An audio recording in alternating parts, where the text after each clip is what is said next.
ಸಿನಿಕುಡ್ಲ ಕಾರ್ಯಕ್ರಮಕ್ಕೆ ಸ್ವಾಗತ. ನಾನು ಪವಿತ್ರ ಪೂಜಾರಿ. ವೀಕ್ಷಕರೇ, ಯಾವತ್ತು ತುಳುವಲ್ಲಿ ಮಾಡ್ಕೊಡ್ತಾ ಇದ್ವಿ ಈ ಪ್ರೋಗ್ರಾಮ್ ಅನ್ನ, ಆದ್ರೆ ಇವತ್ತು ಕನ್ನಡದಲ್ಲಿ ನಡೆಸ್ಕೊಡ್ತಾ ಇದ್ದೀನಿ. ಯಾಕಂದ್ರೆ ಕೆಲವೊಂದು ಅನಿವಾರ್ಯ ಕಾರಣಗಳಿಂದ ಇವತ್ತು ಕನ್ನಡದಲ್ಲಿ ಈ ಪ್ರೋಗ್ರಾಮ್ ಅನ್ನ ನಡೆಸ್ಕೊಡ್ಬೇಕಾಗಿದೆ. ಇವತ್ತಿನ ನಮ್ಮ ಸಿನಿಕುಡ್ಲ ಕಾರ್ಯಕ್ರಮದ ಅತಿಥಿಯ ಬಗ್ಗೆ ಮಾತನಾಡೋದಾದ್ರೆ, ಚಿತ್ರರಂಗದಲ್ಲಿ ಒಂದು ದಿಟ್ಟ ಹೆಜ್ಜೆಯನ್ನು ಇಟ್ಟಂತಹ, ಗುರುತರವಾದ ಹೆಜ್ಜೆಯನ್ನು ಇಟ್ಟಂತಹ ಸಿಂಹ ಇವರು. ಗುಬ್ಬಚ್ಚಿಗಳೊಂದಿಗೆ ಪಯಣವನ್ನ ಆರಂಭಿಸಿ ಮಲಯಾಳಂ ಸ್ಟಾರ್ಗಳೊಂದಿಗೆ ಶಿಕಾರಿಯನ್ನ ನಡೆಸಿ, ಇನ್ನೂ ಹೇಳೋದಾದ್ರೆ ಸಿನಿ ಪ್ರೇಕ್ಷಕರಿಗೆ ಸಕ್ಕರೆಯ ಸಿಹಿಯನ್ನ ನೀಡಿ ನಮ್ಮ ತುಳು ಸಿನಿಮಾ ರಂಗಕ್ಕೆ ಪಡ್ಡಾಯಿಯಂತಹ ಸಿನಿಮಾವನ್ನ ಕೊಟ್ಟು ಇತರ ಚಿತ್ರರಂಗಗಳು ಕೂಡ ತುಳು ಸಿನಿಮಾ ರಂಗದತ್ತ ನೋಡುವಂತೆ ಮಾಡಿದಂತಹ ಹೆಮ್ಮೆಯ ನಿರ್ದೇಶಕ ಇವರು.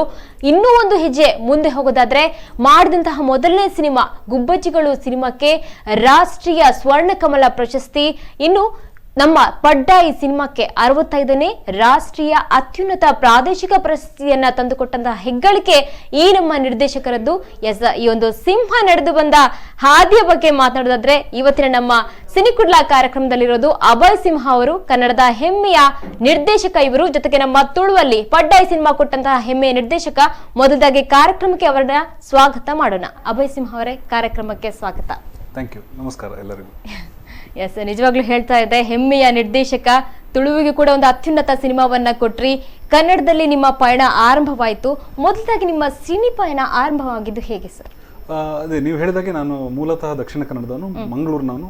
ಇಲ್ಲೇ ಕರಂಗಲ್ಪಾಡಿ ಹತ್ರ ನಮ್ಮ ಮನೆ. ಅಂದರೆ ಹುಟ್ಟಿದ್ದು ಬೆಳೆದಿದ್ದೆಲ್ಲವೂ ಮಂಗಳೂರಿನಲ್ಲಿ, ಇಲ್ಲೇ ಸುತ್ತಮುತ್ತ ಬೆಳೆದಿದ್ದು. ಸೈಂಟ್ ಎಲೋಷಿಯಸ್ ಕಾಲೇಜಲ್ಲಿ ಓದಿದ್ದು, 1ನೇ ಕ್ಲಾಸಿಂದ ಡಿಗ್ರಿವರೆಗೆ ಎಲೋಷಿಯಸ್ ಕಾಲೇಜಲ್ಲೇ ಓದಿದ್ದು. ಸೊ ಈ ಕ್ಷೇತ್ರದಲ್ಲೇ ಬೆಳೀತಾ ಇದ್ದಂಗೆ ನಿಮಗೆ ಗೊತ್ತಿದೆ, ದಕ್ಷಿಣ ಕನ್ನಡ ಅಂದರೆ ಇಲ್ಲಿ ದಿನನಿತ್ಯ ಆದರೆ ಯಕ್ಷಗಾನ ಆಟಗಳು, ಭೂತಕೋಲ, ನಾಟಕಗಳು, ಸಂಗೀತ, ಈ ಥರ ದಿನನಿತ್ಯ ಆದರೆ ಸಾಂಸ್ಕೃತಿಕವಾಗಿ ಬಹಳ ಸಮೃದ್ಧವಾಗಿರುವಂಥ ಜಾಗ ನಮ್ಮದು. ಸೊ ನೀವೆಲ್ಲೋ ಒಂದು ಕಡೆ ಒಂದು ನಾಟಕ ನೋಡ್ತಿರ್ತೀರಾ, ಇನ್ನೆಲ್ಲೋ ಒಂದು ಕಡೆ ಏನೋ ಒಂದು ಸಾಹಿತ್ಯ ಸಮ್ಮೇಳನ ನಡೀತಾ ಇರ್ತದೆ. ಈ ಥರ ಯಾವಾಗಲೂ ನಿಮ್ಮನ್ನು ಈ ಸಾಂಸ್ಕೃತಿಕ ವಲಯ ಬಿಟ್ಟಿರ್ಲಿಕ್ಕೆ ಆಗುದಿಲ್ಲ. ಇಲ್ಲಿ ಬೆಳೆದ ಯಾವುದೇ ಇವರು ನಮ್ಮ ವೀಕ್ಷಕರಲ್ಲಿ ಎಲ್ಲರಿಗೂ ಗೊತ್ತಿರುವಂಥ ವಿಷಯ ಇದು. ಸೊ ಇದೇ ಒಂದು ವಾತಾವರಣದಲ್ಲಿ ಬೆಳೀತಾ ಬೆಳೀತಾ ನಮ್ಮ ಎಲೋಷಿಯಸ್ನಲ್ಲಿ ನಾಟಕಗಳನ್ನು ಮಾಡ್ತಾ, ಹಿಂಗೆ ಒಂದು ನಾಟಕ ಸಾಹಿತ್ಯದ ಬಗ್ಗೆ ಅಭಿರುಚಿ ಇತ್ತು. ಜೊತೆಗೆ ನನ್ನ ತಂದೆ ಅತ್ರಿ ಬುಕ್ ಸೆಂಟರ್ ಅಂತ ಒಂದು ಪುಸ್ತಕದ ಅಂಗಡಿ ನಡೆಸ್ತಿದ್ರು. 35 ವರ್ಷ ಪುಸ್ತಕದ ಅಂಗಡಿ ನಡೆಸಿದ್ರು ತಂದೆ. ಈಗ ಸದ್ಯಕ್ಕೆ ರಿಟೈರ್ ಆಗಿದ್ದಾರೆ. ಸೊ ಹಾಗಾಗಿ ನನಗೊಂದು ಪುಸ್ತಕದ ಬ್ಯಾಕ್ಗ್ರೌಂಡ್ ಕೂಡ ಇತ್ತು, ಅಂದರೆ ಒಂದು ಸಾಹಿತ್ಯದ ಬ್ಯಾಕ್ಗ್ರೌಂಡ್ ಕೂಡ ಇತ್ತು. ಇದೆಲ್ಲವರ ನಡುವೆ ಬೆಳೀತಾ ಇರಬೇಕಿದ್ರೆ ನಮಗೆ ಆಗಿನ ಕಾಲದಲ್ಲಿದ್ದಂಥ ಸಾಕಷ್ಟು ಗುರುಗಳು, ಅಂದರೆ ಎಲೋಷಿಯಸ್ ಕಾಲೇಜಿನಲ್ಲಿದ್ದ ಗುರುಗಳು, ನಾಟಕದ ಗುರುಗಳು ಎಲ್ಲರೂ ಒಂದು ಒಳ್ಳೆ ಬುನಾದಿ ಹಾಕಿಕೊಟ್ರು. ಇದನ್ನು ಮಾಡ್ತಾ ಇದ್ದಂಗೆ ಎಲೋಷಿಯಸ್ಸಲ್ಲಿ ಇದ್ದಾಗ ಒಂದು ಡಾಕ್ಯುಮೆಂಟ್ರಿ ಫಿಲ್ಮ್ ಮಾಡುವ ಒಂದು ಅವಕಾಶ ಬಂತು. ಈ ಅವಳಿ ಜವಳಿ ಮತ್ತು ತ್ರಿವಳಿ ಮಕ್ಕಳಿದ್ರೆ ಅವರ ಸೈಕಾಲಜಿ ಹೆಂಗಿರುತ್ತೆ ಅಂತ ಹೇಳೋದ್ರ ಬಗ್ಗೆ ಒಂದು ಪಾಠ್ಯದ ಭಾಗವಾಗಿ ಬಂತು. ಅದನ್ನು ಆ ಡಾಕ್ಯುಮೆಂಟ್ರಿ ಮಾಡ್ಲಿಕ್ಕೆ ಅಂತ ಶುರು ಮಾಡಿದ್ವಿ. ಆಗ ಈಗಿನ ಹಾಗೆ ಸಮೃದ್ಧವಾಗಿ ಚಾನೆಲ್ಗಳಿರಲಿಲ್ಲ ಮಂಗಳೂರಿನಲ್ಲಿ, ಅಥವಾ ನಮಗೊಂದು ವಿಡಿಯೋ ಅಂತ ಹೇಳುವಂಥದ್ದು ಇವತ್ತಿನಷ್ಟು ಸುಲಭ ಆಗಿರಲಿಲ್ಲ. ಮೊಬೈಲ್ ಫೋನೇ ನೋಡಿರಲಿಲ್ಲ ನಾವು ಆ ಟೈಮಲ್ಲಿ. ಅಷ್ಟು ಸ್ವಲ್ಪ ಒಂಥರ ವಯಸ್ಸಾದಾಗ ಅನಿಸುತ್ತೆ ಹೇಳುವಾಗ, ಆದರೂ ಸ್ವಲ್ಪ ಹಿಂದಿನ ಟೈಮ್ನ ವಿಷಯನೇ ಅದು. ಅಂಥ ಸಂದರ್ಭದಲ್ಲಿ ಎಲ್ಲೋ ಒಂದು ಮದುವೆಗೆ ವಿಡಿಯೋ ಕೊಂಡೋಗುವಂಥ ಕ್ಯಾಮ್ರಾ ಇರುತ್ತಲ್ಲ, ಸೊ ಆ ಥರದ ಒಂದು ಕ್ಯಾಮ್ರಾವನ್ನು ಯಾರ ಹತ್ರ ಕಾಡಿ ಬೇಡಿ ತಗೊಂಡು ಒಂದು ಡಾಕ್ಯುಮೆಂಟ್ರಿ ಮಾಡಿದ್ವಿ. ಸಾಧಾರಣ ಒಂದು 100ಕ್ಕೂ ಹೆಚ್ಚು ಅವಳಿ ಜವಳಿ ಮಕ್ಕಳನ್ನು ಸಂದರ್ಶನ ಮಾಡಿ, ಇಂಟರ್ವ್ಯೂ ಮಾಡಿ, ಅವರನ್ನು ಅದನ್ನು ಎಡಿಟ್ ಮಾಡಿ, ನಮ್ಮ ಇಲ್ಲೇ ಆದರ್ಶ ಸ್ಟುಡಿಯೋ ಅಂತ ಇದೆ, ಅಲ್ಲಿ ಇದ್ದವರು ನಮ್ಮ ಗೆಳೆಯರಾಗಿರೋ ಪುಷ್ಪಾಕರ್ ಅಂತಿದ್ರು. ಅವರು ಮದುವೆ ವಿಡಿಯೋಗಳನ್ನು ಎಡಿಟ್ ಮಾಡೋರು. ಸಾಯಂಕಾಲ ಹೊತ್ತಿನಲ್ಲಿ ನಮಗೆ ಸ್ವಲ್ಪ ಟೈಮ್ ಅಡ್ಜಸ್ಟ್ ಮಾಡಿಬಿಟ್ಟು ನಮ್ಮ ಕಾಲಾವಕಾಶ ನೋಡ್ಕೊಂಡು ನಮಗೆ ಚೂರು ಎಡಿಟ್ ಮಾಡಿಕೊಡ್ತಿದ್ರು. ಸೊ ಹೀಗೆಲ್ಲ ಅವರ ಸಹಕಾರ ತಗೊಂಡು ಒಂದು ಡಾಕ್ಯುಮೆಂಟ್ರಿ ಮಾಡಿದ್ವಿ. ಆ ಇಡೀ ಡಾಕ್ಯುಮೆಂಟ್ರಿ ಮಾಡುವ ಪ್ರೋಸೆಸ್ ನಮಗೆ ಬಹಳ ಪಾಠ ಕಲಿಸ್ತು. ಅಂದರೆ ಈ ವಿಜುವಲ್ ಮೀಡಿಯಮ್ ಅಂತ ಹೇಳುವಂಥದ್ದು ಎಷ್ಟು ಪವರ್ಫುಲ್ಲು. ನಮಗೆ ಅಂದರೆ ಟಿವಿಯಲ್ಲಿ ಬರುತ್ತೆ ಅಂತ ಹೇಳೋದು ಬಹಳ ಸುಲಭ ಅನ್ಸ್ಕೊಳ್ತಿದ್ವಿ. ಆದರೆ ಅದು ಎಷ್ಟು ಪವರ್ಫುಲ್ ಆಗಿದೆ, ಅದರ ಮೂಲಕ ಎಷ್ಟು ಸಾಧ್ಯತೆಗಳಿದೆ ಅಂತ ಹೇಳೋದು ಒಂದು ನಮಗೆ ಸಡನ್ನಾಗಿ ನಮ್ಮ ಎದುರು ಓಪನ್ ಆಗೋಯ್ತು. ಇವತ್ತಿನಷ್ಟು ಎಕ್ಸ್ಪೋಜರ್ಗಳಿರಲಿಲ್ಲ, ಇವತ್ತಿನ ಹಾಗೆ ವರ್ಲ್ಡ್ ಸಿನಿಮಾ ನೋಡುವಂಥ ಅವಕಾಶ ಇರಲಿಲ್ಲ ಆ ಟೈಮಲ್ಲಿ. ಹಾಗಾಗಿ ಎಲ್ಲೋ ಒಂದು ಸತಿ ಅಕಿರಾ ಕುರೋಸಾವನ ಯಾವುದೋ ಸಿನಿಮಾ ನೋಡಿರ್ಬೋದು ನಾವು, ಇನ್ನೆಲ್ಲೋ ಥಿಯೇಟ್ರಲ್ಲಿ ಬಂದಾಗ ಜೇಮ್ಸ್ ಬಾಂಡ್ ಸಿನಿಮಾ ನೋಡಿರ್ಬೋದು. ಇದಿಷ್ಟೇ ನಮಗೆ ವರ್ಲ್ಡ್ ಸಿನಿಮಾ ಅಂತ ಗೊತ್ತಿದ್ದು. ಸೊ ಇದನ್ನು ಒಂದು ಭಾಳ ಸೀರಿಯಸ್ ಆಗಿ ಕಲಿಬೇಕು, ಯಾಕಂದರೆ ಇದರಲ್ಲಿ ಏನೋ ಒಂದು ಅದ್ಭುತವಾದ ಶಕ್ತಿ ಇದೆ, ಈ ಶಕ್ತಿ ಏನು ಅಂತ ಅರ್ಥ ಮಾಡ್ಕೋಬೇಕು ಅಂತೇಳಿ ಒಂದು ಇಂಟ್ರೆಸ್ಟ್ ಹುಟ್ಟಿತ್ತು. ಅದನ್ನು ಎಲ್ಲಿ ಕಲಿಸ್ತಾರೆ ಅಂತ ನೋಡುವಾಗ ಪೂನಾದಲ್ಲಿರುವ film and television institute of India ಅಂತ ಇದೆ. ಸೊ ಅಲ್ಲಿ 3 ವರ್ಷದಲ್ಲಿ ನಿರ್ದೇಶನವನ್ನು, ಸಿನಿಮಾವನ್ನು ಹೇಳ್ಕೊಡ್ತಾರೆ ಅಂತ ಗೊತ್ತಾಯಿತು. ಸೊ ಮಂಗಳೂರಿನಲ್ಲಿ ಎಲೋಷಿಯಸ್ ಕಾಲೇಜಿನಲ್ಲಿ ಡಿಗ್ರಿ ಮುಗಿಸಿದೆ, BA ಪದವಿ ತಗೊಂಡೆ. ಅದಾದಮೇಲೆ ನೆಕ್ಸ್ಟ್ ಅಂದರೆ PG ಡಿಪ್ಲೊಮಾಕ್ಕಾಗಿ ನಾನು ಪೂನೆಗೆ ಹೋದೆ. Film and television institute of ಇಂಡಿಯಾಕ್ಕೆ ಸೇರಿದೆ. ಅಲ್ಲಿ ಒಂದು 35 ಜನ ಸ್ಟೂಡೆಂಟ್ಸನ್ನು ತಗೊಳ್ತಾರೆ ಇಡೀ ಇಂಡಿಯಾದಿಂದ. ಆ ವರ್ಷ ಕರ್ನಾಟಕದಿಂದ ನಾನು ಒಬ್ಬನೇ ಸೆಲೆಕ್ಟ್ ಆಗಿದೆ ನನ್ನ ಅದೃಷ್ಟಕ್ಕೆ. ಸೊ ಮುಂದಿನ 3 ವರ್ಷ ಒಂದು ಕನಸನ್ನಾಗೆ ನಡೀತು. ಅಂದರೆ ವರ್ಲ್ಡಿನ ಅತ್ಯಂತ ದೊಡ್ಡ ದೊಡ್ಡ ಡೈರೆಕ್ಟರ್ಗಳ ಸಿನಿಮಾವನ್ನು ನೋಡುವಂಥದ್ದು, ಅತ್ಯಂತ ದೊಡ್ಡ ದೊಡ್ಡ ಡೈರೆಕ್ಟರ್ಗಳೊಟ್ಟಿಗೆ ಮಾತಾಡಲಿಕ್ಕೆ ಅವಕಾಶ ಸಿಕ್ತು, ಅವರಿಂದ ಪಾಠ ಕೇಳಿಸ್ಕೊಳ್ಳುವಂಥ ಅವಕಾಶ ಸಿಕ್ತು. ಅದೊಂದು ಅದ್ಭುತವಾದ ಕನಸಿನ ಲೋಕ. 3 ವರ್ಷ ಒಂದು ಅದ್ಭುತವಾದ ಕಲಿಯುವ ಒಂದು ಅವಕಾಶ, ಹಾಗೆ ಒಂದು ಹೊಸ ಲೋಕದ ಪರಿಚಯ ಆಯಿತು. ಅದರ ಮೂಲಕ ನಿರ್ದೇಶನವನ್ನು ಕಲ್ತ್ಕೊಂಡೆ. ಬೇರೆ ಬೇರೆಯವರು ಯಾವ ರೀತಿ ನಿರ್ದೇಶನ ಮಾಡ್ತಾರೆ ಸಿನಿಮಾ ಇತ್ಯಾದಿಗಳ ಬಗ್ಗೆ ತಿಳ್ಕೊಂಡೆ. ಸೊ ಆ 3 ವರ್ಷದ ತರಬೇತಿ ನಂತರ ಇಂಡಸ್ಟ್ರಿಗೆ ಬಂದೆ ನಾನು. ಸೊ ಇದು ನನ್ನ ಒಂಥರ ಜರ್ನಿ ಅಂತ ಹೇಳ್ಬೋದು. ಬಟ್ ಒಂದು ಮಂಗಳೂರಿನ ಭದ್ರವಾಗಿರೋದ ಬುನಾದಿ, ಇಲ್ಲಿ ಕೊಟ್ಟಿರುವಂಥ ಒಂದು ಸಾಂಸ್ಕೃತಿಕವಾದ ಅಡಿಪಾಯ, ಹಾಗೆ ಅದರ ಮೇಲೆ ಕಟ್ಟಿರುವಂಥ FTA, ಅದರ film and television institute of ಇಂಡಿಯಾದಲ್ಲಿ ಕಟ್ಟಿರುವಂಥ ಒಂದು ಕಟ್ಟಡ. ಸೊ ಇದರ ಮೂಲಕ ಒಂದು ಸಿನಿಮಾದ ಹಾದಿ ಸ್ಟಾರ್ಟ್ ಆಯಿತು ಅಂತ ಹೇಳ್ಬೋದು. ಮಾಡಿರುವಂತಹ ಮೊದಲನೇ ನಿರ್ದೇಶನ ಮಾಡಿದಂತಹ ಗುಬ್ಬಚ್ಚಿಗಳು ಸಿನಿಮಾಕ್ಕೆ ರಾಷ್ಟ್ರೀಯ ಸ್ವರ್ಣಕಮಲ ಪ್ರಶಸ್ತಿ ಬರುತ್ತೆ. ಆ ಸಿನಿಮಾ ಮಾಡಿದಂತಹ ಬಗ್ಗೆ ಹೇಗೆ? ಮೊದಲ ಈಗ ನಾನು ಹೇಳಿದೆ, FTA ಮುಗಿಸ್ಕೊಂಡು ಬಾಂಬೆಗೆ ಹೋಗಬೇಕು ಅಥವಾ ಬೆಂಗಳೂರಿಗೆ ಬರಬೇಕು ಅಂತ, ಅಥವಾ ಕನ್ನಡ ಸಿನಿಮಾ ಇಂಡಸ್ಟ್ರಿಗೆ ಬರಬೇಕು ಅಂತ. ಆಗಿನ್ನು ತುಳು ಇಂಡಸ್ಟ್ರಿ ಇಷ್ಟು ದೊಡ್ಡದಾಗಿರಲಿಲ್ಲ. ಅಂದರೆ ತುಳುವಿನಲ್ಲಿ 2 ವರ್ಷಕ್ಕೊಂದು ಸಿನಿಮಾ ಏನೋ ಬರ್ತಿತ್ತು ಅಷ್ಟೇ. ಸೊ ಇದು ತುಳು ಆಗ ಅಂದರೆ ಇಂಡಸ್ಟ್ರಿ ಇರಲಿಲ್ಲ. ಹಾಗಾಗಿ ನನಗೆ ಹೊಟ್ಟೆಪಾಡಿಗಾಗಿ ಬಾಂಬೆಗೆ ಹೋಗಬೇಕಿತ್ತು ಹಿಂದಿ ಇಂಡಸ್ಟ್ರಿಗೆ, ಅಥವಾ ಬೆಂಗಳೂರಿಗೆ ಬಂದು ಕನ್ನಡ ಇಂಡಸ್ಟ್ರಿ ಸೇರ್ಕೋಬೇಕಿತ್ತು. ಸೊ ಯಾವುದು ಅಂತ ಯೋಚನೆ ಮಾಡ್ತಿದ್ದಾಗ ಕನ್ನಡದಲ್ಲಿ ನನ್ನ ಸುಲಭವಾಗುವಂಥ, ತುಳು ಬಿಟ್ಟರೆ ಸುಲಭವಾಗುವಂಥ ಭಾಷೆ ನಮಗೆ ಕನ್ನಡ, ನ್ಯಾಚುರಲ್ ಆಗಿರೋ ಭಾಷೆ ಕನ್ನಡ, ನನ್ನ ಮನೆ ಮಾತು ಕನ್ನಡ. ಹಾಗಾಗಿ ಕನ್ನಡಕ್ಕೆ ಬರುವ, ಇಲ್ಲಿನ ಸಿನಿಮಾ ಇಂಡಸ್ಟ್ರಿಯಲ್ಲಿ ಕೆಲಸ ಮಾಡುವಂಥ ಬೆಂಗಳೂರಿಗೆ ಬಂದೆ. ನಾನು ಆಗಲೇ ಹೇಳಿದಾಗ ನನ್ನ ಕ್ಲಾಸಲ್ಲಿ ನಾನು ಒಬ್ಬನೇ ಕನ್ನಡದವನಿದ್ದದ್ದು. ಹಾಗಾಗಿ ಉಳಿದವರೆಲ್ಲರೂ ಬಾಂಬೆಗೆ ಹೋದರು, ನಾನು ಮಾತ್ರ ಕನ್ನಡಕ್ಕೆ ಬಂದೆ. ಕನ್ನಡದಲ್ಲಿ ಬಂದು ಏನು ಮಾಡೋದು ಅಂತ ಹುಡುಕ್ತಾ ಇದ್ದಾಗ ಒಂದು ಗುಬ್ಬಚ್ಚಿಗಳು ಕತೆ ನನಗೆ ನನ್ನ ಹಿರಿಯ ಗೆಳೆಯರಾದ NAM ಇಸ್ಮಾಯಿಲ್ ಅಂತ ಹೇಳೋರು, ಅವರು ಈಗ ವೈಕಾಮಲ್ಲಿ ಕೆಲಸ ಮಾಡ್ತಿದ್ದಾರೆ. ಅವರು ನನಗೆ ಒಂದು ಕತೆ ಹೇಳಿದರು, ಮಕ್ಕಳ ಕತೆ ಅದು. ಹೇಗೆ ನಮ್ಮ ಊರಿನಲ್ಲಿ ಸುತ್ತಮುತ್ತ ಗುಬ್ಬಚ್ಚಿಗಳಿತ್ತು, ನಾವು ಸಣ್ಣಾಗಿದ್ದಾಗ ನೋಡಿದ ಗುಬ್ಬಚ್ಚಿಗಳಿತ್ತು, ಅದು ಈಗ ಕಣ್ಮರೆ ಆಗಿದೆ, ಕಾಣ್ತಾ ಇಲ್ಲ ಇಲ್ಲಿ ಕೂಡ ಅಂತ. ಯಾಕೆ ಅಂತ ಗಮನಿಸಿದ್ದೀರಾ ಅಂತ ಕೇಳಿದ್ರು. ಯೋಚನೆ ಮಾಡಿದೆ, ಹೌದಲ್ಲ, ನಾವು ಹೀಗೆ LOCS ಕಾಲೇಜಿಗೆ ಬರುವಾಗ ನಮ್ಮ ಮನೆಯಿಂದ ಕಾಲೇಜ್ ನಡ್ಕೊಂಡು ಹೋಗೋಷ್ಟೇ ದೂರ, ಹೋಗುವಾಗ ದಾರಿಯಲ್ಲಿದ್ದ ರೇಷನ್ ಶಾಪ್ ಇರ್ಬೋದು, ಅಲ್ಲೆಲ್ಲ ಗುಬ್ಬಚ್ಚಿಗಳಿತ್ತು, ಕಾಣ್ತಿತ್ತು. ಈಗೆಲ್ಲ ಹೋಗಿದ್ದಾವೆ ಅಂತ ನಮಗೆ ಆಶ್ಚರ್ಯ ಆಯಿತು. ಅದನ್ನೇ ಒಂದು ಕಥೆ ರೂಪದಲ್ಲಿ ಇಬ್ಬರು ಮಕ್ಕಳು ಒಂದು ಗುಬ್ಬಚ್ಚಿಗಳನ್ನು ಹುಡ್ಕೊಂಡು ಹೋಗುವಂಥ ಒಂದು ಕತೆ ಇಸ್ಮಾಯಿಲ್ ಅವರು ಕೊಟ್ಟಿದ್ರು. ಅದನ್ನೇ ಇಟ್ಕೊಂಡು ಬೆಳೆಸ್ತಾ ಒಂದು ಸ್ಕ್ರಿಪ್ಟ್ ಮಾಡಿದೆ. ಆಗಿನ್ನೂ ಅದೇನು ಸಿನಿಮಾ ಆಗುತ್ತೆ ಅಂತ ಹೇಳೋ ಕಲ್ಪನೆ ಎಲ್ಲ ಇರಲಿಲ್ಲ ನನಗೆ. ಅಂದರೆ ಸ್ಕ್ರಿಪ್ಟ್ ಮಾಡಬೇಕು, ಯಾಕೆಂದರೆ ಸ್ಕ್ರಿಪ್ಟ್ ರೈಟಿಂಗು ಡೈರೆಕ್ಷನ್ ಕಲ್ತಿದ್ದು ನಾನು. ಸೊ ಒಂದು ಸ್ಕ್ರಿಪ್ಟ್ ಮಾಡುವ ಅಂತ ಹೊರಟ್ವಿ. ಸ್ಕ್ರಿಪ್ಟ್ ಆಗೋಯ್ತು. ಸ್ಕ್ರಿಪ್ಟ್ ಆದಮೇಲೆ ನ್ಯಾಚುರಲಿ ನೆಕ್ಸ್ಟ್ ಪ್ರೊಸೆಸ್ ಏನಂದರೆ ಪ್ರೊಡ್ಯೂಸರ್ ಹುಡುಕಬೇಕು. ಆಯಿತು, ಅದನ್ನು ಹುಡುಕಲಿಕ್ಕೆ ಶುರು ಮಾಡಿದ್ವಿ. ನಮ್ಮ ಅದೃಷ್ಟಕ್ಕೆ ಬಹಳ ಸುಲಭಕ್ಕೆ ಪ್ರೊಡ್ಯೂಸರು ಸಿಕ್ಕಿದ್ರು. ಕನ್ನಡದ ಖ್ಯಾತ ನಿರ್ದೇಶಕರಾದ B. ಸುರೇಶ್ ಅವರು ಆಗ ಹೊಸಬರಿಗೆ ಯಾರಿಗಾರು ಚಾನ್ಸ್ ಕೊಡಬೇಕು ಅಂತ, ಪ್ರೊಡ್ಯೂಸ್ ಮಾಡಬೇಕು ಅಂತ ಹೊರಟಿದ್ರು. ನನ್ನ ಅದೃಷ್ಟಕ್ಕೆ ಸರಿಯಾಗಿ ಅವ್ರನ್ನ ಭೇಟಿಯಾಗಿ ಅವರಿಗೂ ಕಥೆ ಇಷ್ಟ ಆಯಿತು. ಕೂಡಲೇ ಮಾಡೋಣ ಅಂತ ಹೇಳಿದರು. ಸೊ ನಾವು ಇಮಿಡಿಯೇಟ್ಲಿ ಪ್ರೊಡಕ್ಷನ್ನ ಕೆಲಸ ಶುರು ಮಾಡಿದ್ವಿ. ಆಗ ನನಗಿನ್ನೂ 26 ವರ್ಷ ವಯಸ್ಸು. ಸೊ ನಮಗೆ ಸಿನಿಮಾದ ಒಟ್ಟು ಕಲ್ಪನೆ ಎಲ್ಲ ಕಲ್ತಿದ್ವಿ, ಆದರೆ ಒಂದು ಸಿನಿಮಾ ಮಾಡಿರಲಿಲ್ಲ. ಅಥವಾ ಈಗಿನ ಹಾಗೆ ಶಾರ್ಟ್ ಫಿಲ್ಮ್ಗಳೆಲ್ಲ ಮಾಡಿಲ್ಲ. ಈಗ ನೀವೆಲ್ಲ ಕಾಲೇಜಲ್ಲಿ ಕಲಿಯುವಾಗ ಪ್ರತಿ ವರ್ಷ ಒಂದು ಶಾರ್ಟ್ ಫಿಲ್ಮ್ ಮಾಡ್ತೀರಾ. ನಮಗೆ ಅಷ್ಟು ಅವಕಾಶನೂ ಇರಲಿಲ್ಲ, ಯಾಕೆಂದರೆ ಆಗ ಕ್ಯಾಮ್ರಾಗಳು ಇತ್ಯಾದಿಗಳೆಲ್ಲ ದುಬಾರಿ ಆಗಿತ್ತು. ಈಗಿನ ಹಾಗೆ ಸಿಗ್ತಾನೂ ಇರಲಿಲ್ಲ. ಈಗೇನು ಮೊಬೈಲ್ ಫೋನಲ್ಲೇ ಸಿನಿಮಾ ಮಾಡ್ತಾರೆ, ಆಗ ಮೊಬೈಲ್ ಫೋನೇ ಇರಲಿಲ್ಲ. ಸೊ ಆ ಥರದ ಅವಕಾಶದಲ್ಲಿ ನಮಗೆ ಸಿನಿಮಾದ ಫುಲ್ ಕಲ್ಪನೆ ಇರಲಿಲ್ಲ, ಹೆಂಗೆ ಬರ್ತದೆ ಇದು, ಯಾವ ಥರ ಆಗುತ್ತೆ ಅಂತ. ಆದರೂ ಸ್ಕ್ರಿಪ್ಟ್ ಅಂತೂ ಮಾಡಿದ್ವಿ, ಯಾಕಂದರೆ ಅದರಲ್ಲಿ ಟ್ರೈನಿಂಗ್ ಆಗಿತ್ತು ನಮಗೆ. ಸೊ ಆ್ಯಕ್ಟರ್ಗಳನ್ನು ಹುಡುಕಿದ್ವಿ, ಮಕ್ಕಳನ್ನು ಹುಡುಕಿದ್ವಿ, ಒಂದು 100-150 ಜನ ಮಕ್ಕಳನ್ನು ಇಂಟರ್ವ್ಯೂ ಮಾಡಿದ್ವಿ. ಎಲ್ಲ ಆಗಿ ಕಡೆಗೆ ಅಭಿನಯ ತರಂಗದ ಮಕ್ಕಳು ಎಲ್ಲ ಸಿಕ್ಕಿದ್ರು. ಮಕ್ಕಳನ್ನು ಸೇರಿಸ್ಕೊಂಡು ಒಂದು ಸಿನಿಮಾ ಮಾಡಲಿಕ್ಕೆ ಶುರು ಮಾಡಿದ್ವಿ. ಅದ್ಭುತವಾದ ಎಕ್ಸ್ಪೀರಿಯನ್ಸ್ ಅದು. ಅಂದರೆ ಭಾಳ ಕಡಿಮೆ ಬಜೆಟೇ ಇತ್ತು, ಯಾಕೆಂದರೆ ಈ ಥರದ ಸಿನಿಮಾಗಳಿಗೆ ತುಂಬ ಬಜೆಟ್ ಹಾಕಿ, ಅಂದರೆ ನೀವು ಯಾವುದೋ ಈ ಕಮರ್ಷಿಯಲ್ ಹೀರೋ ಇರೋ ಥರದ ಸಿನಿಮಾ ಮಾಡುವಂಥದ್ದಲ್ಲ ಅದು. ಬಟ್ ಆಗ ಇನ್ನೂ ಅದಕ್ಕೆ ರಾಷ್ಟ್ರ ಪ್ರಶಸ್ತಿ ಬರುತ್ತೆ ಇತ್ಯಾದಿ ಕಲ್ಪನೆಗಳಿರಲಿಲ್ಲ. ಬಟ್ ಮಾಡಿದ್ವಿ. ಭಾಳ ಸಿನ್ಸಿಯರ್ ಆದ ಎಫರ್ಟ್ ಇತ್ತು, ಇಡೀ ಗ್ರೂಪಿನ ಎಫರ್ಟ್ ಇತ್ತು. ಸಿನಿಮಾ ಅಂತ ಹೇಳುವಂಥದ್ದು ಒಂದು ಗ್ರೂಪ್ ಆರ್ಟ್, ಅದರಲ್ಲಿ ಒಬ್ಬನಿಂದ ಆಗುವಂಥ ವಿಷಯ ಅಲ್ಲ ಅದು. ನಾನು ಸ್ಕ್ರಿಪ್ಟ್ ಬರೆದಿರ್ಬೋದು, ನಾನು ಡೈರೆಕ್ಟರ್ ಅಂತ ಹೇಳ್ಕೊಂಡಿರ್ಬೋದು, ಡೈರೆಕ್ಷನ್ ಮಾಡಿರ್ಬೋದು, ಆದರೆ ಅದು ಇಡೀ ತಂಡ ಒಂದು ಸ್ವಯಂ ಸ್ಫೂರ್ತಿಯಿಂದ ಕೆಲಸ ಮಾಡದಿದ್ದರೆ ಆ ಸಿನಿಮಾ ಅಂತ ಹೇಳುವಂಥದ್ದು ಆಗೋದಿಲ್ಲ, ಒಬ್ಬರಿಂದ ಆಗುವಂಥ ವಿಷಯ ಅಲ್ಲ ಅದು. ಸೊ ಆ ತಂಡ ಇಡೀ ಆ ಥರ ಒಂದು ಶ್ರದ್ಧೆಯಿಂದ ಕೆಲಸ ಮಾಡಿತ್ತು. ಹಾಗಾಗಿ ಗುಬ್ಬಚ್ಚಿಗಳ ಸಿನಿಮಾ ಆಯಿತು. ಅದ್ಭುತವಾದ ಎಕ್ಸ್ಪೀರಿಯನ್ಸ್ ಅದು. 19 ದಿನದಲ್ಲಿ ಶೂಟಿಂಗ್ ಮಾಡಿದ್ವಿ. ಆ್ಯಂಡ್ ಒಂದು 3 ತಿಂಗಳ ಅವಧಿಯಲ್ಲಿ ಎಡಿಟಿಂಗ್ ಎಲ್ಲ ಮುಗಿಸಿ ಫಿಲ್ಮ್ ರೆಡಿ ಆಯಿತು. ಮುಂದೆ ಅದಕ್ಕೆ ನಮ್ಮ ಅದೃಷ್ಟಕ್ಕೆ ರಾಷ್ಟ್ರ ಪ್ರಶಸ್ತಿ ಬಂತು. ಮೊದಲ ಫಿಲ್ಮಿಗೆ ರಾಷ್ಟ್ರ ಪ್ರಶಸ್ತಿ ಬಂತು. ಅದು ಇಂಡಿಯನ್ ಪ್ಯಾನೋರಮಾ ಅಂತ ಗೋವಾದಲ್ಲಿ ಆಗುವಂಥ ಇಂಟರ್ನ್ಯಾಷನಲ್ ಫಿಲ್ಮ್ ಫೆಸ್ಟಿವಲ್ ಏನಿದೆ, ಅದರಲ್ಲಿ ಇಂಡಿಯನ್ ಪ್ಯಾನೋರಮಾಕ್ಕೆ ಆಯ್ಕೆ ಆಯಿತು. ಹಾಗೆ ಒಂದು 13 ರಾಷ್ಟ್ರೀಯ ಅಂತಾರಾಷ್ಟ್ರೀಯ ಸಿನಿಮಾಗಳಲ್ಲಿ ಪ್ರದರ್ಶನ ಆಗಿ ಸಾಕಷ್ಟು ಮರ್ಯಾದೆಯನ್ನು, ಗೌರವವನ್ನು ತಗೊಂಡಿತು. ನಮಗೂ ಗೌರವ ತಂದು ಕೊಡ್ತು. ಸೊ ಅದೊಂದು ಅದ್ಭುತವಾದ ಜರ್ನಿ ಅಂತಲೇ ಹೇಳಬೇಕು. ಕಲಾತ್ಮಕ ಸಿನಿಮಾಗಳ ಹಾದಿಯಲ್ಲಿ ಅಭಯ್ ಸಿಂಹ ಅವರು ಇದ್ದಾರೆ ಅನ್ನೋದು ಮಾತು ಕೇಳಿ ಬರ್ತಾ ಇದೆ, ಯಾಕೆ ಹೀಗೆ? ಸಿನಿಮಾ ಅಂತ ಹೇಳುವಂಥದ್ದೇ ಒಂದು ಕಲೆ. ಹಾಗಾಗಿ ನಾವು ಯಾವ ಸಿನಿಮಾ ಮಾಡಿದ್ರು ಅದು ಒಂಥರ ಕಲಾತ್ಮಕವೇ. ಅಂದರೆ ನಾನಂತಲ್ಲ, ಯಾರು ಮಾಡಿದ್ರು ಅದು ಒಂದು ಕಲೆಯೇ ಅದು. ಸೊ ತೀರಾ ಒಂದು ಕೇವಲ ವಾಣಿಜ್ಯಾತ್ಮಕ ಅಥವಾ ಒಂದು ಪ್ರಾಡಕ್ಟ್ ಅಂತ ಹೇಳುವಂಥದ್ದು ಅಲ್ಲ. ಯಾರೋ ಹೇಳ್ಬೋದು ನಾನು ಕಮರ್ಷಿಯಲ್ ಸಿನಿಮಾ ಮಾಡ್ತಿದ್ದೇನೆ ಅಂತ. ಹಂಗಂತೇಳಿ ಕಲಾತ್ಮಕ ಅಂತ ಏನು ಕರೀತಾರೋ ಆ ಸಿನಿಮಾಕ್ಕೂ ಕೂಡ ದುಡ್ಡು ವಾಪಸ್ ಬರಲೇಬೇಕು. ಯಾಕಂದ್ರೆ ಅದರಲ್ಲೂ ಯಾರೊಬ್ರು ದುಡ್ಡು ಹಾಕಿರ್ತಾರೆ, ಹಾಗೂ ಆ ದುಡ್ಡು ಹಾಕಿರೋಷ್ಟು ದುಡ್ಡು ಆದರೂ ವಾಪಸ್ ಬರಲೇಬೇಕು. ಹಾಗಂತ ಕಮರ್ಷಿಯಲ್ ಅಂತ ಹೇಳುವಂಥ ಸಿನಿಮಾಗಳಲ್ಲೂ ಕೂಡ ಒಂದು ಮಟ್ಟಿನ ಕಲಾತ್ಮಕತೆ ಇರಲೇಬೇಕು. ಯಾಕಂದರೆ ಈ ಮಾಧ್ಯಮವೇ ಹಾಗೆ. ಇದರಲ್ಲಿ ಒಂದು ಕಲೆ ಇಲ್ಲದೆ ಈ ಮಾಧ್ಯಮ ಇಲ್ಲ. ಅಲ್ಲಿ ಯಾರೋ ಆ್ಯಕ್ಟ್ ಮಾಡ್ತಾ ಇದ್ದಾರೆ ಅಂದರೆ ಅದೊಂದು ಕಲೆ. ಸೊ ಎಂಥ ಕಮರ್ಷಿಯಲ್ ಸಿನಿಮಾ ಆದರೂ ಕೂಡ ಅಲ್ಲೊಬ್ಬ ಒಂದು ನಟನೆ ಇರ್ತದೆ. ನಟನೆಯ ಗುಣಗಳು ಬೇರೆ ಬೇರೆ ಇರ್ಬೋದು, ಅಂದರೆ ಬೇರೆ ರೀತಿಯ ನಟನೆಗಳಿರ್ಬೋದು, ಸ್ವಲ್ಪ ಎಕ್ಸಾಜರೇಟೆಡ್ ಇರ್ಬೋದು ಕಮರ್ಷಿಯಲ್ ಸಿನಿಮಾದಲ್ಲಿ. ಅಥವಾ ಹಾಡು ಅಂತ ಹೇಳಿದರೆ ಅದು ಮತ್ತೆ ಪುನಃ ಕಲೆ, ಯಾರೊಬ್ಬರು ಸಾಹಿತ್ಯ ಬರೆದಿರ್ತಾರೆ, ಯಾರೊಬ್ಬರು ಸಂಗೀತ ಸಂಯೋಜನೆ ಮಾಡಿರ್ತಾರೆ. ಆ ರೀತಿಯಲ್ಲಿ ನಾನು ನೋಡೋದು ಯಾವಾಗಲೂ ಸಿನಿಮಾವನ್ನು. ಹಾಗಾಗಿ ಸಿನಿಮಾ ಯಾವುದೇ ರೀತಿ ಇದ್ದರೂ ಕಲಾತ್ಮಕ ಸಿನಿಮಾವೇ. ಬಟ್ ನೀವು ಹೇಳುವ ಬ್ರಾಡರ್ ಸ್ಪೆಕ್ಟ್ರಮ್ ಅಲ್ಲಿ ಒಂದು ಆರ್ಟ್ ಹೌಸ್ ಸಿನಿಮಾ ಅಂತ ಏನೋ ಯುರೋಪ್ನಲ್ಲಿ ಹೇಳ್ತಾರೋ ಅದನ್ನು ನಮ್ಮಲ್ಲೂ ಅದನ್ನೇ ಆ ರೀತಿ ಫಾಲೋ ಮಾಡ್ತಾರೆ. ಅಥವಾ ನೀವು ಅದನ್ನು ಬ್ರಾಡ್ ಆಗಿ ಕಲಾತ್ಮಕ ಅಂತ ಆ ರೀತಿಯ ಸಿನಿಮಾಗಳನ್ನು ಹೇಳೋದಿದ್ರೆ, ಒಂದು ನಾನು ಬೆಳೆದು ಬಂದ ಕ್ರಮ ಹಾಗೆ. ಅಂದರೆ ನನಗೆ ನಾಟಕದ ಬುನಾದಿ ಇರ್ಬೋದು, ಸಾಹಿತ್ಯದಿರ್ಬೋದು, ಅಥವಾ ಫಿಲ್ಮ್ ಆ್ಯಂಡ್ ಟೆಲಿವಿಷನ್ ಇನ್ಸ್ಟಿಟ್ಯೂಟಲ್ಲಿ ಕಲ್ತಿರುವಂಥ ಸಿನಿಮಾಗಳಿರ್ಬೋದು. ಇದು ಸಾಧಾರಣವಾಗಿ ಸ್ವಲ್ಪ ಆ ಥರದ ಇನ್ಕ್ಲಿನೇಷನ್ ಇರುವಂಥ ಸಿನಿಮಾಗಳು, ಅಂದರೆ ಆ ಥರದ ಒಲವು ಇರುವಂಥ ಸಿನಿಮಾಗಳು.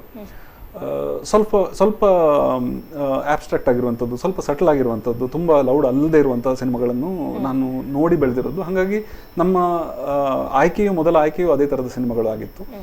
ಕತೆ ಹೇಳುವ ಕ್ರಮದಲ್ಲೂ ಅದೇ ಥರದ ಆಯ್ಕೆಗಳಿತ್ತು. ಹಾಗಾಗಿ ಆ ಥರದ ಆರಂಭ ಆಯಿತು. ಬಟ್ ನಾನು ಸಕ್ಕರೆ ಅಂತ ಹೇಳುವಂಥ ಒಂದು ಕಮರ್ಷಿಯಲ್ ಸಿನಿಮಾನು ಮಾಡಿದೆ.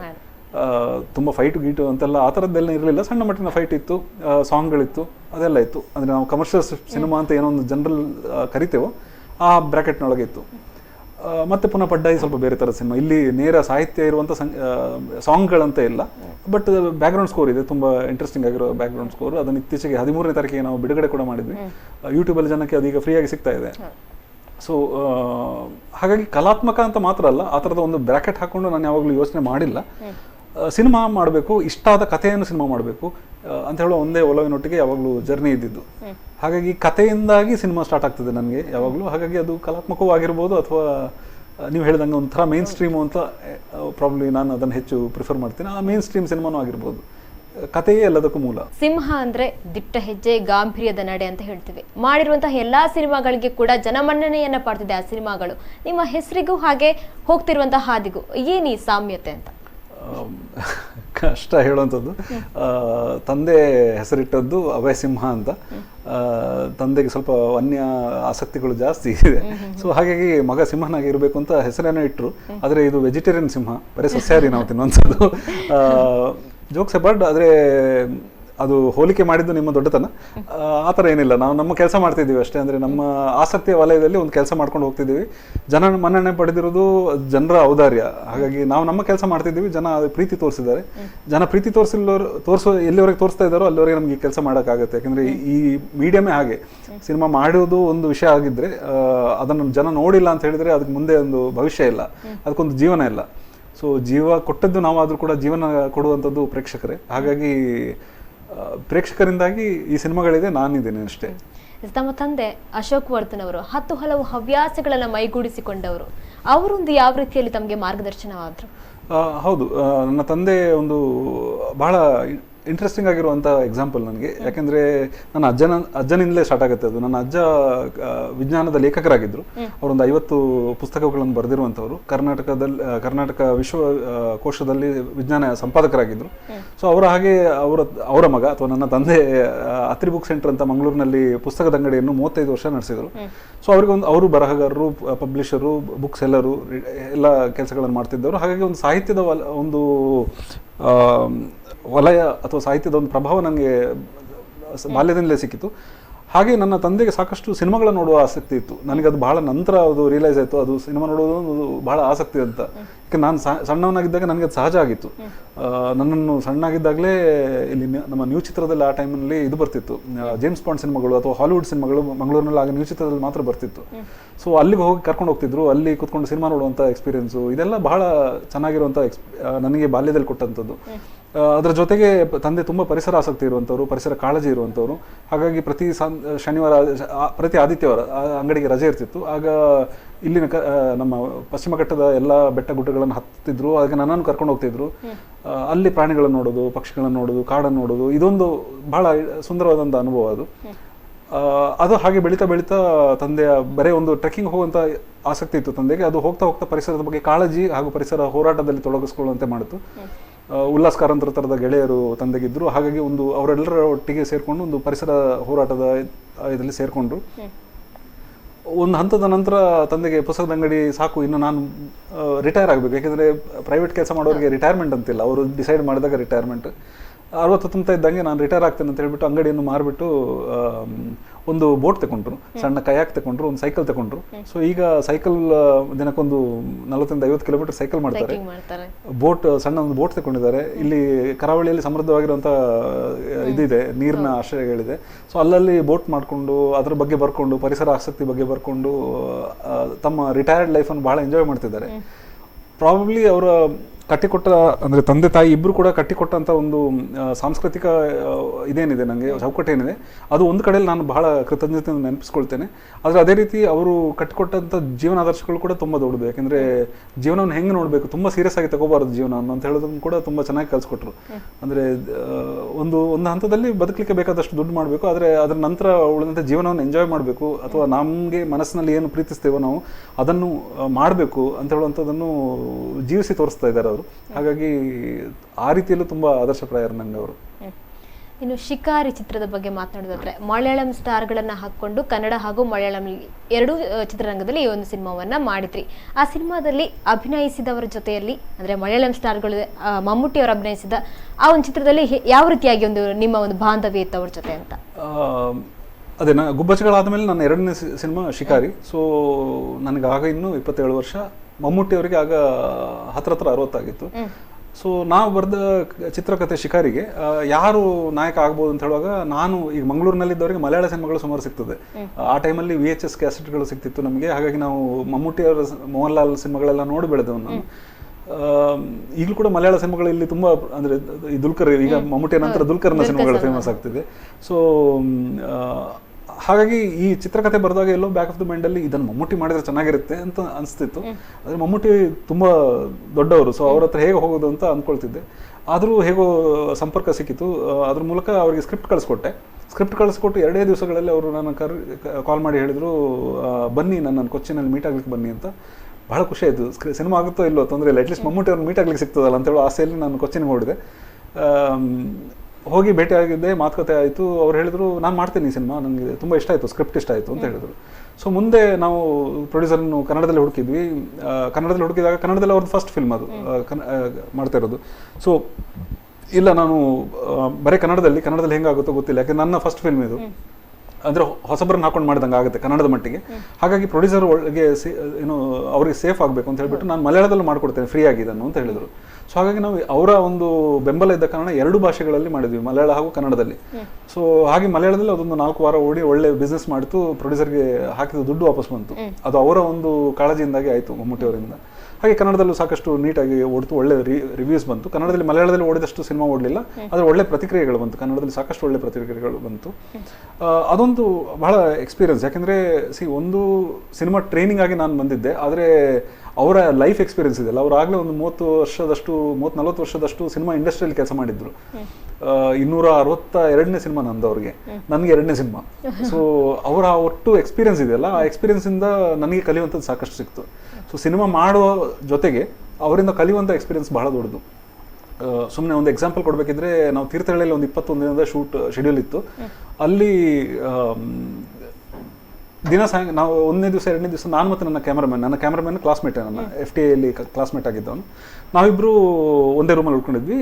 ನಮಗೆ ಫಸ್ಟ್ ದಿನ ಗೊತ್ತಾಯಿತು, ಮಮ್ಮೂಟಿ ಅವರು ದಿನ ರಾತ್ರಿ ಮಲಗೋ ಮೊದಲು ಒಂದು ಸಿನಿಮಾ ನೋಡಿ ಮಲಗ್ತಾರೆ ಅಂತ. ಅವರು ಆ ಟೈಮಲ್ಲಿ ನಮಗಿನ್ನೂ ಬ್ಲೂರೇ ಎಲ್ಲ ಹೊಸ್ತು. ಅವ್ರು ಬ್ಲೂರೇ ಪ್ಲೇಯರು ಮತ್ತೊಂದು ಸಣ್ಣ ಪ್ರೊಜೆಕ್ಟರ್ ತಗೊಂಡು ಬಂದಿದ್ರು. ಅವ್ರ ಹೋಟೆಲ್ ರೂಮಲ್ಲೇ ಸಿನಿಮಾ ನೋಡಿಬಿಟ್ಟು ದಿನ ಯಾವುದೋ ಒಂದು ವರ್ಲ್ಡಿನ ಗ್ರೇಟ್ ಸಿನಿಮಾವನ್ನು ನೋಡಿಬಿಟ್ಟು ಮಲಗ್ತಿದ್ರು. ಸೊ ನಮಗೂ ಸಿನಿಮಾದ ಆಸಕ್ತಿ ಸಿಕ್ಕಾಬಿಟ್ಟಿತ್ತು. ಹಾಗಾಗಿ ನಾವು ಹೋಗಿ ಕೇಳಿದ್ವಿ, ಸರ್ ನಿಮಗೆ ತೊಂದರೆ ಇಲ್ಲ ಅಂದರೆ ನಾವು ಬರೋದು ಆ ಸಿನಿಮಾ ನೋಡ್ಲಿಕ್ಕೆ? ಬನ್ನಿ ನನಗೂ ಒಳ್ಳೇದಾಯಿತು, ಸಿನಿಮಾ ನೋಡಲಿಕ್ಕೆ ಇದಾಯಿತು, ನಾವು ಡಿಸ್ಕಸ್ ಮಾಡೋಣ ಸಿನಿಮಾ ಅಂತ. ಸೊ ನಾವು ಸಿನಿಮಾ ಶೂಟಿಂಗ್ ಮುಗಿಸಿದ ದಿನ ರಾತ್ರಿ ಹೊತ್ತಿನಲ್ಲಿ ಅವ್ರ ರೂಮ್ಗೆ ಹೋಗ್ಬಿಟ್ಟು ರೂಮ್ನಲ್ಲಿ ಒಂದು ಪ್ರೊಜೆಕ್ಟರ್ ಹಾಕಿ ಒಂದು ಸಿನಿಮಾ ಶೋ ಇರ್ತಿತ್ತು. ಯಾವುದೋ ವರ್ಲ್ಡಿನ ಕೊರಿಯನ್ ಸಿನಿಮಾ ಇರ್ಬೋದು, ಜಪಾನೀಸ್ ಇರ್ಬೋದು, ಇನ್ಯಾವುದೋ ದೇಶದ ಫಿಲ್ಮು, ಅದ್ಭುತ ಡೈರೆಕ್ಟರ್ಗಳ ಸಿನಿಮಾವನ್ನು ತಂದು ಒಂದು ಸಿನಿಮಾ ನೋಡಿ ಅದ್ರ ಒಟ್ಟಿಗೆ ಮಾತಾಡಿ, ಸಿನಿಮಾದ ಬಗ್ಗೆ ಮಾತಾಡಿ, ಚರ್ಚೆ ಮಾಡಿ. ಆ್ಯಂಡ್ ಅದು ಹೆಂಗಾಗ್ತಿತ್ತು ಕೊನೆಗೆ ಅಂದರೆ, ಇಲ್ಲ ಸರ್ ನೀವು ಹೇಳಿದ್ ಸರಿ ಇಲ್ಲ ಹೀಗೆ ಅಂತ ನಾವೇನೋ ಹೇಳ್ತಿದ್ವಿ. ಅಂದರೆ ಚಿಕ್ಕ ಮಕ್ಕಳ ಥರ ಅವ್ರ ಹತ್ರ ಜಗಳಾಡ್ತಿದ್ವಿ. ಅವರು ಇರ್ಬೋದೇನೋ, ಇಲ್ಲ ನೀವು ಹೇಳಿದ ತಪ್ಪು ನೋಡಿ ಅದು ಹಿಂಗೆ ಅಂತ ನಮಗೆ ಹೇಳ್ಕೊಡ್ತಿದ್ರು. ಸೊ ಒಂದು ಅದ್ಭುತವಾದ ಎಕ್ಸ್ಪೀರಿಯನ್ಸ್ ಅದು. ನಾವು ಬರೀ ಶೂಟಿಂಗ್ ಒಂದು ಕಡೆ ಆಗ್ತಿತ್ತು, ಅದೊಂದು ಪ್ರೊಫೆಷನಲಿ ಕೆಲಸ ನಡೀತಿತ್ತು. ಅದರ ಜೊತೆಗೆ ನಮಗೊಂದು ಲರ್ನಿಂಗ್ ಎಕ್ಸ್ಪೀರಿಯನ್ಸ್ ಕೂಡ ಆಗಿತ್ತು. ಅವ್ರ ಎಕ್ಸ್ಪೀರಿಯನ್ಸ್ ಇಂದ ಕಲಿಯುವಂಥದ್ದು ಆಗ್ತಿತ್ತು. ಅವ್ರು ಕೊಟ್ಟ ಜೀವನ ಪಾಠಗಳು ಕೂಡ ತುಂಬ ದೊಡ್ಡದು. ಒಂದಿನ ನಂಗೆ ನೆನಪಿದೆ, ಈ ಥರ ಸಿನಿಮಾ ಬಗ್ಗೆ ಮಾತಾಡಿ ರಾತ್ರಿ 12 ಗಂಟೆ 1 ಗಂಟೆ ಏನೋ ಆಗಿತ್ತು. ಹೋಟ್ಲಲ್ಲಿ ಹೊರಗಡೆ ಕೂತಿದ್ವಿ, ತೀರ್ಥಹಳ್ಳಿಯಲ್ಲಿ ನಕ್ಷತ್ರಗಳು ಕಾಣ್ತಾ ಇತ್ತು. ಸೊ ಹಾಗೆ ರಾತ್ರಿ ಹೊತ್ತಿನಲ್ಲಿ ಅವರು ಸುಮ್ಮನೆ ಬಹಳ ಸರಳವಾಗಿರ್ತಾರೆ, ಸುಮ್ಮನೆ ಒಂದು ಮುಂಡುಟ್ಟಲ್ಲಿ ಕೂತ್ಕೊಂಡು ನಮ್ಮ ಹತ್ರ ಮಾತಾಡ್ತಿದ್ರು.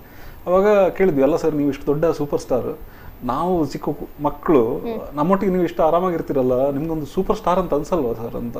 ಅವಾಗ ಅವ್ರು ಹೇಳಿದ್ರು, ಅಭಯ್ ನೋಡಲ್ಲಿ ಮೇಲೆ ನೋಡು ಅಂತ ತೋರಿಸಿದ್ರು, ನಕ್ಷತ್ರಗಳನ್ನು ತೋರಿಸಿ ಹೇಳಿದ್ರು, ಇಷ್ಟೆಲ್ಲ ನಕ್ಷತ್ರ ಇದೆ, ಆ ನಕ್ಷತ್ರದಲ್ಲಿ ಸೂರ್ಯ ಒಂದು ನಕ್ಷತ್ರ, ಸೂರ್ಯನ ಎದುರು ಭೂಮಿ ಒಂದು ಹುಡಿ, ಭೂಮಿಯಲ್ಲಿ ಭಾರತನೇ ಒಂದು ಸಣ್ಣ ದೇಶ, ಭಾರತದಲ್ಲಿ ತೀರ್ಥಹಳ್ಳಿ ಇಷ್ಟು ಸಣ್ಣ ದೇಶ, ಅಲ್ಲಿ ಕೂತ್ಕೊಂಡಿರೋ ನಾನು ಮಮ್ಮೂಟಿ ಅಂತ ಹೇಳೋನು ಇಷ್ಟು ಸಣ್ಣವನು, ನಾನು ದೊಡ್ಡ ಅಂತ ಅಂದ್ಕೊಂಡ್ರೆ ನಾನು ಮುಟ್ಟಾಳ ಅಷ್ಟೇ.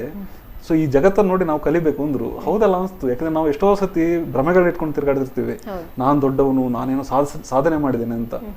ಬಟ್ ಮಮ್ಮೂಟಿ ಅವರೇ ಇದ್ರು ನಾವೇನು ಅಲ್ಲ. ಅಂಡ್ ಅವರೇ ಹಂಗೆ ಹೇಳ್ಬೇಕಿದ್ರೆ, ಸೊ ಈ ತರ ಜೀವನ ಪಾಠಗಳಿಂದ ತುಂಬಾ ಕಲ್ತ್ಕೊಂಡ್ವಿ ನಾವು. ಅಂದ್ರೆ ಅದೇ ಐ ಥಿಂಕ್ ಅವ್ರನ್ನ ದೊಡ್ಡ ವ್ಯಕ್ತಿಯಾಗಿ ಮಾಡ್ತದೆ.